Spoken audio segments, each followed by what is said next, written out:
Hello, so welcome to our second to the last topic for this subject. In this particular video discussion, we are going to tackle about nutrient conservation or nutrient preservation, or the ways or means or the techniques on how to maximize the nutritional value of your foods, despite of the fact that the nutrients are actually, most of them are very sensitive to heat. So, you would expect that after cooking, siguro gamay na lang mabilin nga nutrients compared to the original content, which again can be expected because of the susceptibility or the fragility of these nutrients to heat and also to other factors.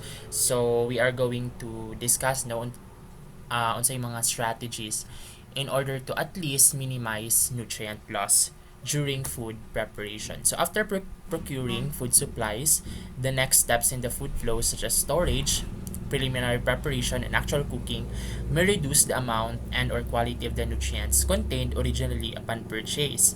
So nutrient losses occur in food handling, cooking, and service. Okay. Yeah, so in every step of the food flow, so when you say the food flow, it actually follows the order, no, of processing food from the point where you procured or where you purchased the food up to serving it. Okay, for you, for the customers or for your family members or for your own self. Okay, so naama na yung mga stages. Purchasing, receiving, preparation, or kung dili pa nimo i-prepare, then pwede sa nimo i-store, then preparation, cooking, and then finally serving.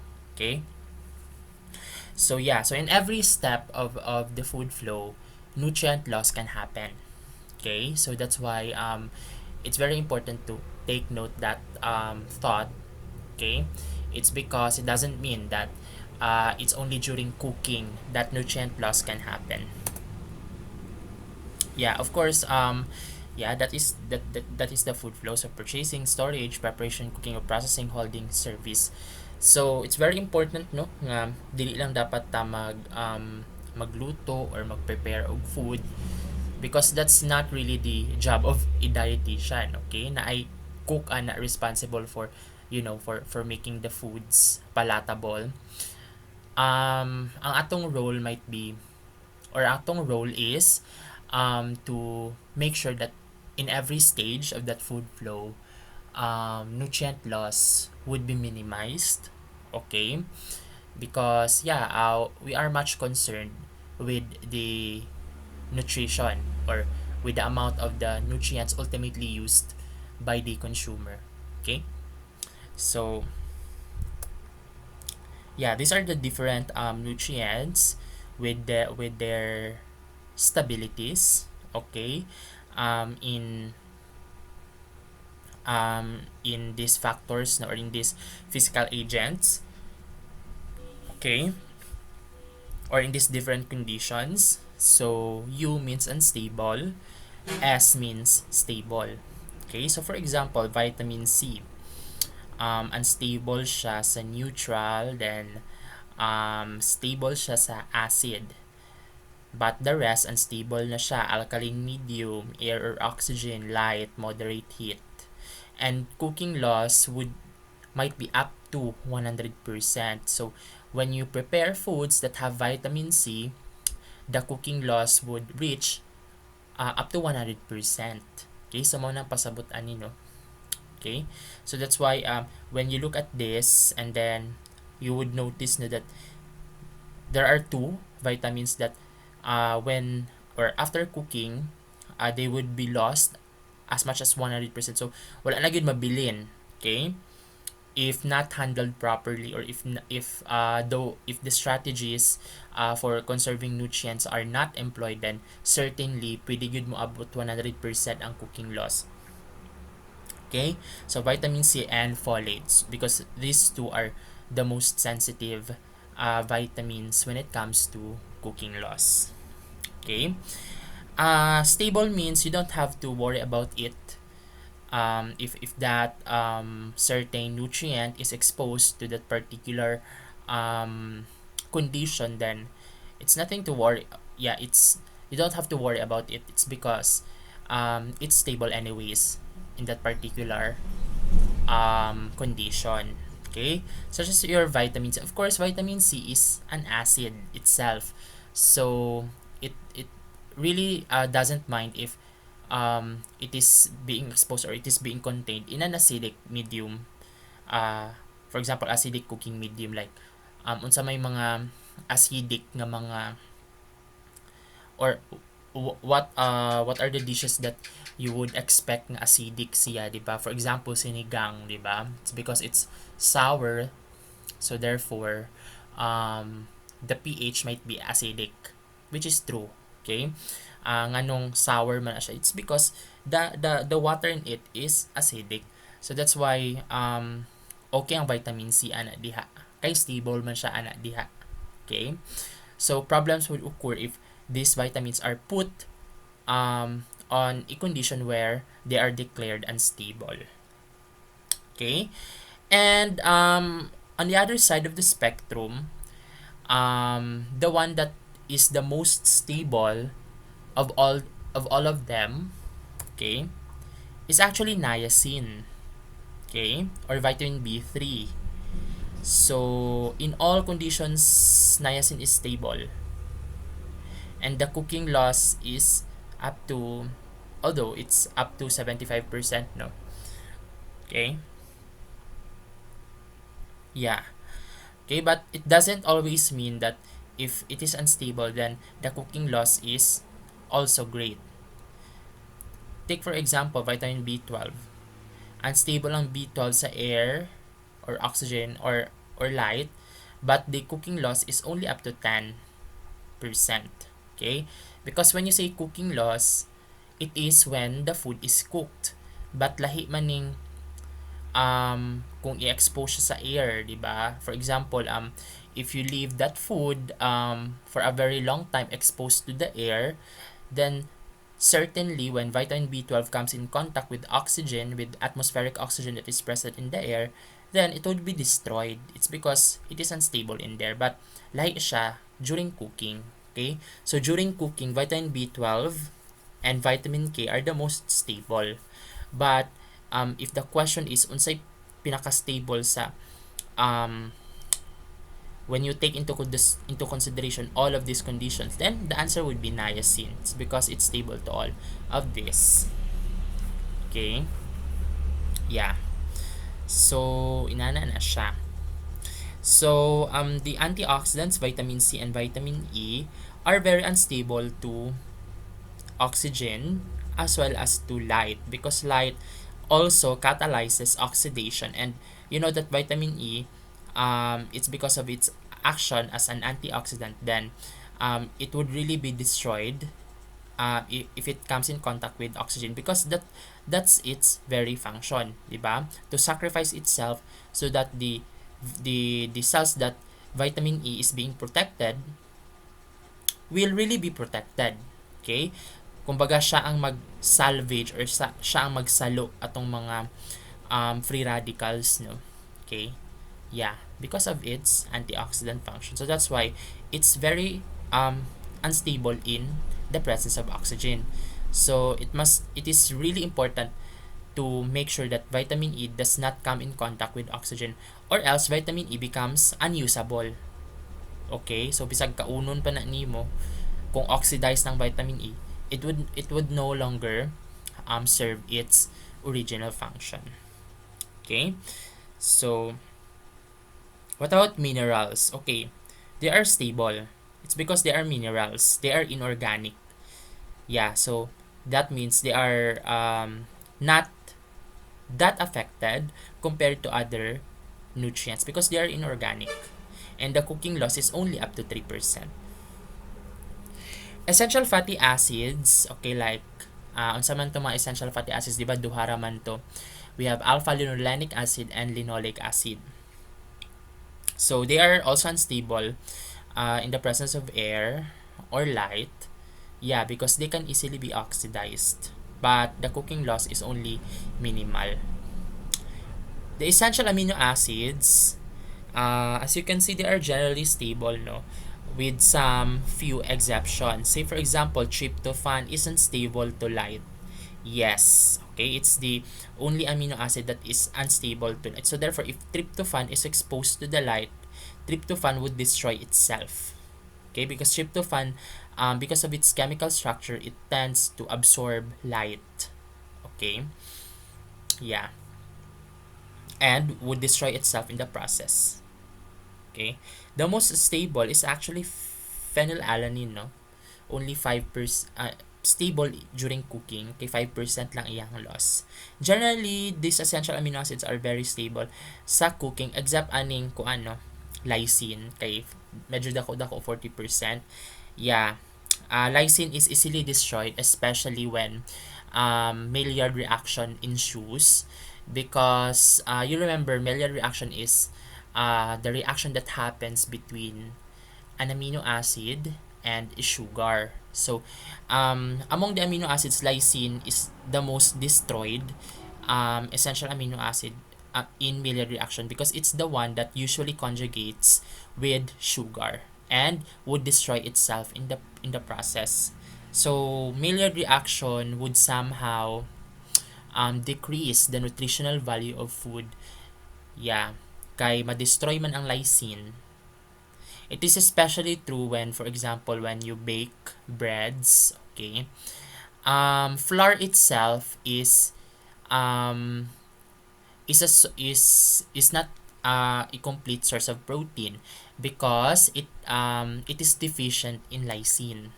Okay, because flour is usually derived from cereals, and cereals, because they are incomplete sources of protein, they lack actually lysine. So kung i-process pa gyud sila sa mahimong flour, okay, so deficient na sila sa daan sa lysine, and then asa man na mahitabo ang Maillard reaction ana. So kung ang bread kung ang flour i-transform into bread, and then di ba mag-brown man ng bread during baking, it's actually because of many factors. One of them is Maillard reaction or Maillard browning.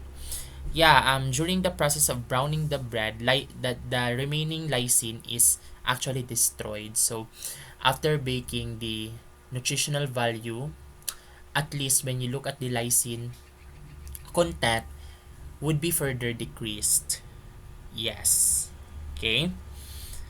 Yeah. So it's very important guys nga to be familiar of the patterns, no, kay mauna siya ang mugawa sa exam. Okay, so you just unsa bay mga kanang dali ra man notice diri kay mao man na ang mugawa sa exam. Okay, so basically kato akong gipang discuss, yeah, you have to remember those. Okay, yeah, kani murag na summarize na niya, no? Minerals are the most stable nutrients. Folic acid is the most sensitive nutrient, followed by vitamin C. Yes. Light is the most destructive physical condition to the nutrients because as you can see, yeah, unstable kayo, especially kaning mga vitamins, so they're very unstable to light. High temperature and long cooking time will cause destruction of most nutrients. Then most of the essential amino acids are relatively stable to all conditions. Yeah, mao gyud ni ang basic nato nga una-unaon, no. The higher that cooking temperature, the more nutrients would be destroyed. And the longer the cooking time, the more nutrient loss. Okay? Among the essential AA, lysine is the most vulnerable during cooking. Vitamin B12 has the most retention during cooking. Niacin is the most stable vitamin in all conditions. The only way minerals are lost is through long cooking time with the liquid medium discarded. Okay? Maulagi na nga mag-ingon sila nga dili nutritious ka ng sabaw or kasabaan ta sa tong mama sa una kay nganong sabaw ra tong ginakao ay nabutang sa kanon, no, tapos wa taga kaon o gulay, but naadiha actually ang mga minerals, at least some of it, although naadya pon uban ma-retain sa gulay, But naasad po diha ang mga water-soluble vitamins because, yeah, you would expect nga dito sila sa sabaw, no? Because they are water-soluble, they would actually leak out of the, the leaves or the stems of the vegetables. Mag-leak sila, no, padulong sa sabaw or sa tubig. So that would really make your sabaw nutritious. Okay? So therefore, the liquid medium during cooking must not, or the sabaw must not be discarded. Okay, i-appeal dapat siya sa i-serve, okay, because naa diha ang mga nutrients nga nag-leak or nag-leach out. Effects of pH changes. In general, most nutrients are stable at pH 7 or neutral medium, except vitamin C, B1, and B9. Amino acids are quite stable at any pH range except threonine. Okay. Fats and fat-soluble vitamins are especially unstable to air. Okay? Nga noon sa man din naa sa air, it's of course the atmospheric oxygen or the O2. Okay? Yeah, O2 greatly catalyzes the oxidation process. Okay?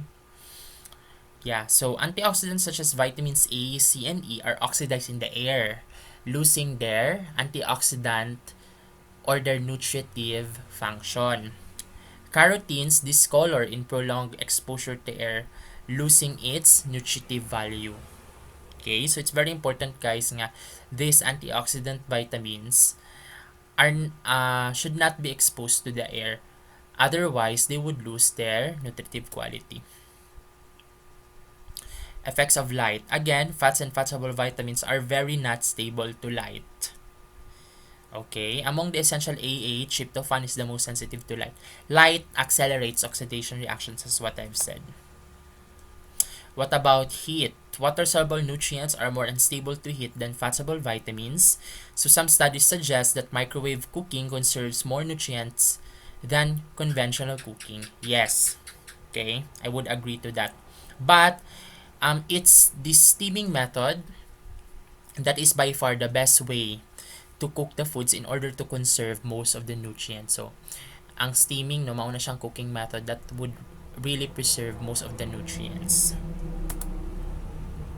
Effects of drying. Insignificant nutrient losses, except for vitamin C and B9 or folate, because they would really be affected with the heat that is employed during drying of foods. The addition of sulfur dioxide or sulfite as food additive to dried foods will destroy thiamine, but naa siya synergistic effect to vitamin C because it would conserve vitamin C. But as a consequence, it will destroy thiamine or vitamin B1. Yeah. Effects of cold storage and freezing. Freezing conserves all the nutrients while in refrigeration and chilling, but some losses could occur. But generally, cold storage, both freezing and chilling, is the best preservation method when nutrient retention is topmost priority.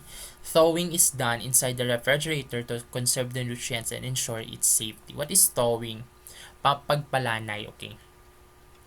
Yeah, kung ipalanay nimo ang, for example, ang meat nga gi-freeze kay lutoon na siya, so you have to do it inside of the refrigerator so that it would not be exposed to the temperature danger zone. You would let that thaw in the refrigerator overnight so that pagkaugma lanay na siya, diba? Or yeah, diba? It would unfreeze. So that's why it's better nga to plan ahead of time nga kung lutuon nimo siya so that naka enough time to allow the frozen meat to thaw inside of the refrigerator, not in the room temperature, because muagi na siya sa temperature danger zone, and then pwedeng katong mga bacteria dito that lay dormant during the freezing. Kay ang effect man good, guys, sa freezing or low temperature storage in general is bacteriostatic, meaning it would only stop the growth of bacteria, but it is not necessarily microbicidal. When you say microbicidal, mao gyud na ang makapatay, di ba, or deadly. So microbistatic ra. They would so it would only stop the growth of microbes, but it is not microbicidal, or it's not fatal. So that's why when you unfreeze it, or when you decide to unthaw, or to thaw the frozen food, then those bacteria or those microbes, as the temperature increases, would be activated and would then multiply, especially kung ang temperature na nasa temperature danger zone. Okay, and that would certainly happen if you allow to thaw the food in the room temperature instead of the refrigerator. Okay, so that's the explanation why it's very important to do that to ensure food safety. Okay, so generally, nutrient losses are greater in any of these conditions. So, yeah. So, mas daghan kung ano, ang mawala nga nutrients if mauni ang conditions nga, you know, nga mag-pursue longer heating time. Of course, higher temperature of cooking, more liquid use as cooking media, longer period for oxidation to occur, and increased surface area of food particles. Okay, sige. So, practical guides to conserve nutrients. So, first, buy the amount of food actually needed plus a safe allowance for emergencies. Do not overstock. Okay? Kaya nga no, kung mag-overstock ka, mapuno imo ang refrigerator, dili na maayo. Okay? Because it would promote early spoilage of foods kung overstock kayo ang ref, no? Because it would not allow proper air circulation, and that would really be bad in storage. Okay, procure from reliable sources and always at its freshest state. Okay, so kinahanglan nga reputable or reliable ang mga ingredients or mga gulay or mga prutas or mga meats nga ato ang paliton, no? Kay nga no, kay kung dili na sila reputable, then dili maayo ang pag-display or ang pag-store ana nga mga food, especially kung fresh produce ha, or kanang mga fruits and vegetables. So kung dili siya fresh, guys, meaning na-expose na siya sa hangin, okay, and then na siguro contaminated na siya, so that would really destroy the nutritive value of the food. Okay, yeah, and dapat fresh siya.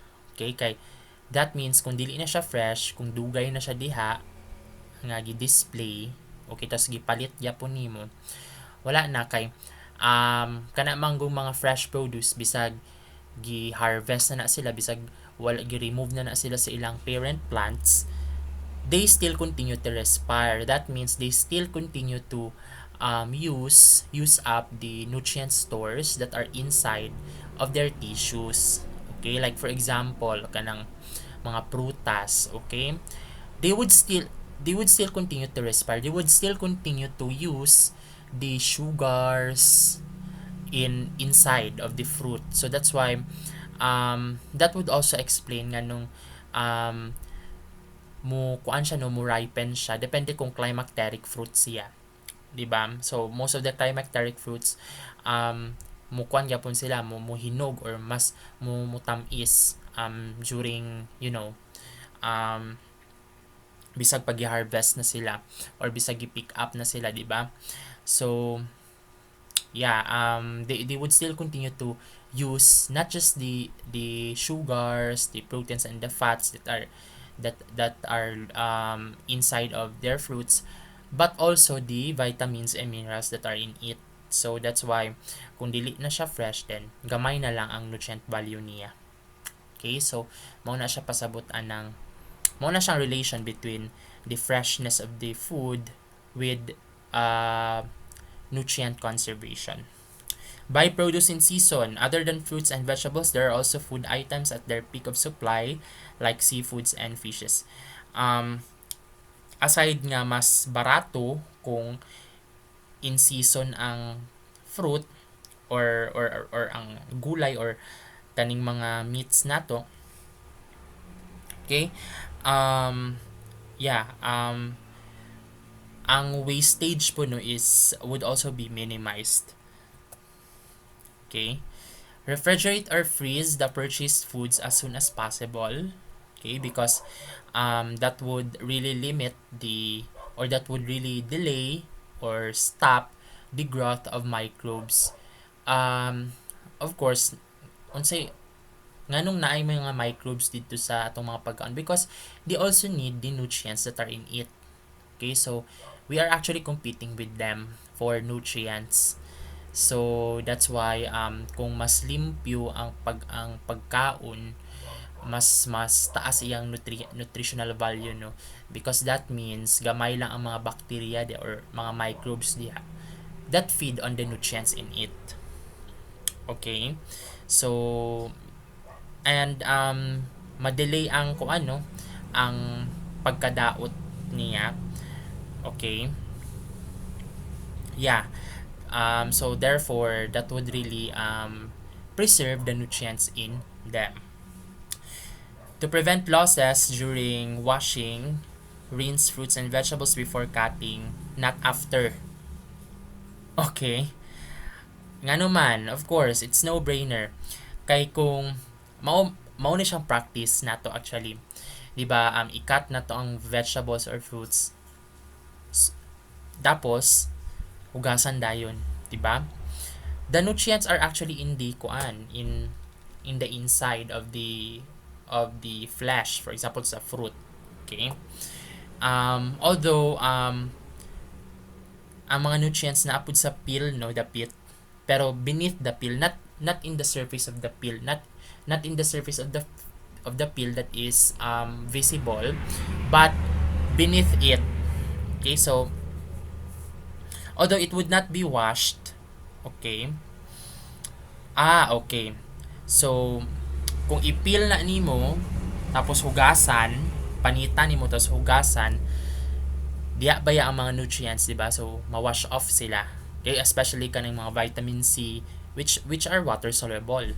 Okay, and then they are easily washed away by kung i-rinse nimo sa water, di ba? So it's very important to, you know, wash the fruits sa outside kay wala man ay nutrients diha.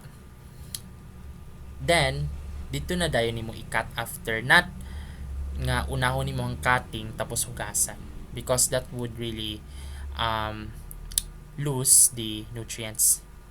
Okay, always blanch vegetables before cold storage. This is to delay the spoilage of vegetables. Okay, because when you blanch unsay blanch, painitan nimo, no, or lapuan nimo.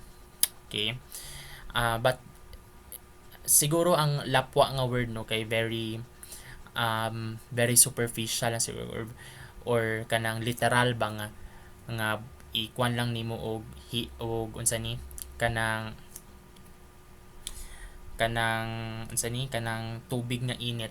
But blanch is actually, you know, sige, define na lang nako, depende sa vegetables, no, but generally ang blanching is vegetables nga i-simmer, not thoroughly nga boiling, simmer lang, up to generally 10 minutes. Okay, but naay mga certain produce nga you might need lesser time.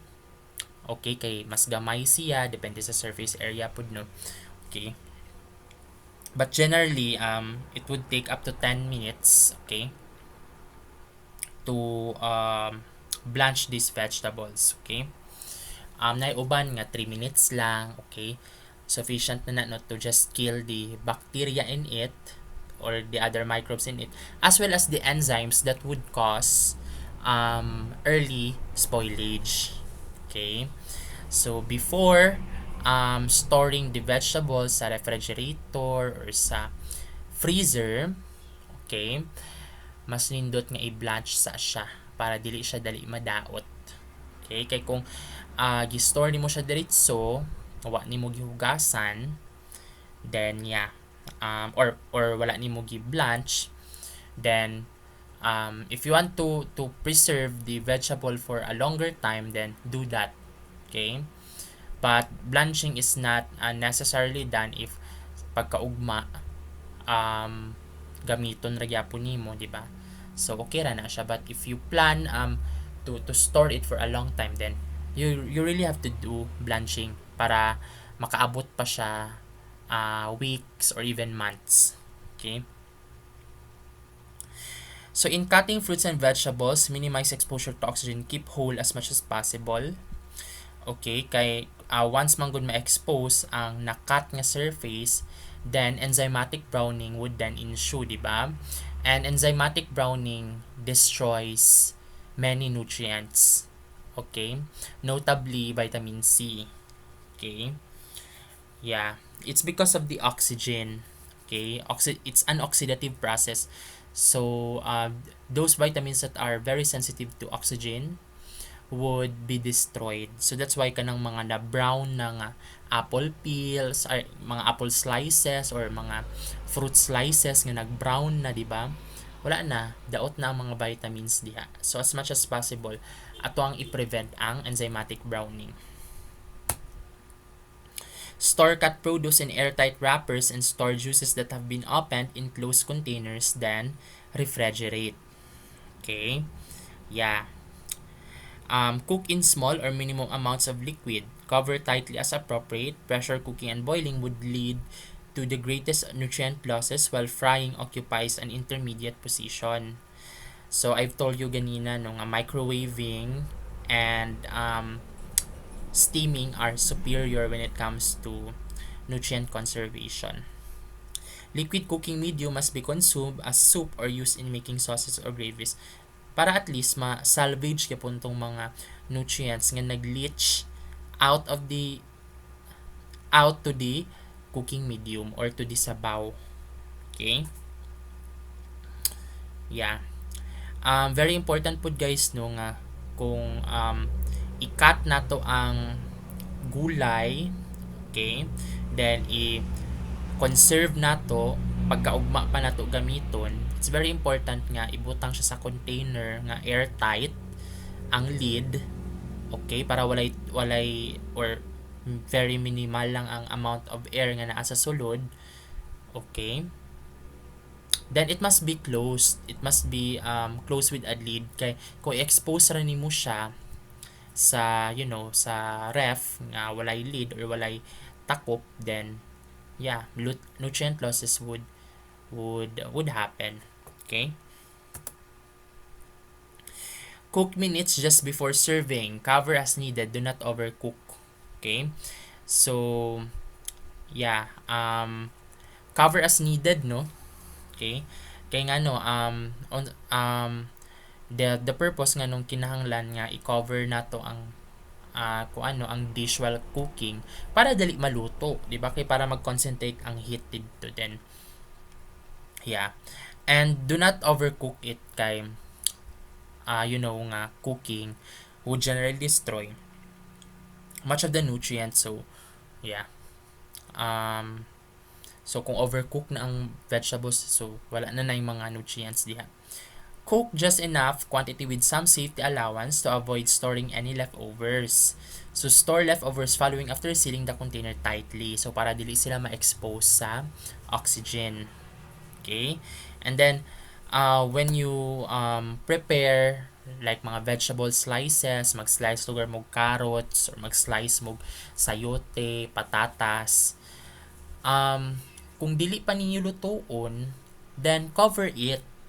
Do not leave them exposed to the air because nga na yung mga nutrients nga very vulnerable to the air. Pwede sila ma-oxidize. So wala pa gani na luto, nawala na ang nutrients. So mao na nga dili sa tanan nga process sa food flow, no, sa cooking ra gyud ang mahitabo ang nutrient loss.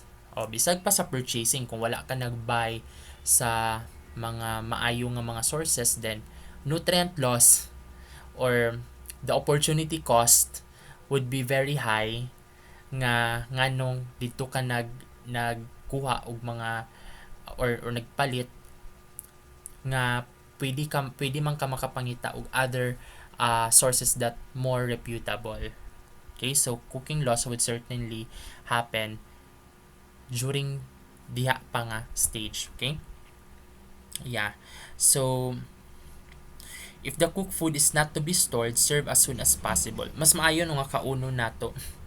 Kay kaning mga leftover food, over time, mag-degrade pud ang mga nutrients, and as the longer the time passes before you eat it, the more cooking loss. So, mas dako actually ang makuha nimo nga nutrients kung kauno nimo siya right away. Compared nimo nga kung kaunon pa nimo siya unya gabi, okay? Yeah. So, inana. So, as much as possible, dapat kauno nimo dayon ang dish right after it is cooked if you want to get more nutrients. Okay? Yeah. So, mao gyud na no ang common mistake no in during food preparation, kanang ang mga slices sa vegetables or fruits kay pasagdan lang nga na-expose sa hangin. Okay? So, dili na pwede. Okay? Because you know nga naay mga nutrients that are very sensitive to air. Okay, so kani guys, I will just leave this for your own reading, no. So, for example, kani nga table, when to save frozen foods. Okay. Yeah, so say for example, kaning juice, if it is thawed, then pwede pa siya ma-refreeze, no? Still contains ice crystals and feels as cold as if refrigerated, then pwede ba siya ma-refreeze? Okay? Thawed, held above 40 degrees Fahrenheit for over 2 hours. Okay. Pwede pa i-refreeze, but discard if mold, yeasty smell, sliminess develops. But kaning mga milk nga or kaning mga eggs, kaning mga cheese, yeah, this can be frozen. Then, githaw lugar. So, pwede ma-refreeze, okay? But, kaning ice cream, i-discard na kay dili na maayo. Kung ang ice cream nga na-melt, pwede na siya ma-refreeze, no? But, dili na maayo ang iyahang mouthfeel. Kay very gahi na very large na ang ice crystals once it is refrozen. So, dili na siya maayo sa mouthfeel. Okay? Kaning mga meats, once nga nalanay sila, no, or na thaw sila, pwede pa ma-refreeze. Okay? But, if na they are thoroughly thawed and held above this temperature for over 2 hours, then daghan na mga bacteria diha nga nag-multiply. So, bisag pa i-refreeze na nimo, the levels of microbes that are already in it would be enough already to cause disease when it is consumed later on. So, the recommendation is it should be discarded if this condition is met. Okay? So, for others, I would just read this. Then, kani, temperature and time for food storage by refrigeration. So, recommended storing temperature and recommended maximum storage periods of different food items. Okay, so I would just also leave this for your own reading. Okay, so that ends my presentation or our topic for nutrient conservation. Okay, so if you have questions, guys, please feel free to chat it or give it sa atong group chat so that answera na ko, no, or I can give feedback or I can give answers to them. Okay, thank you.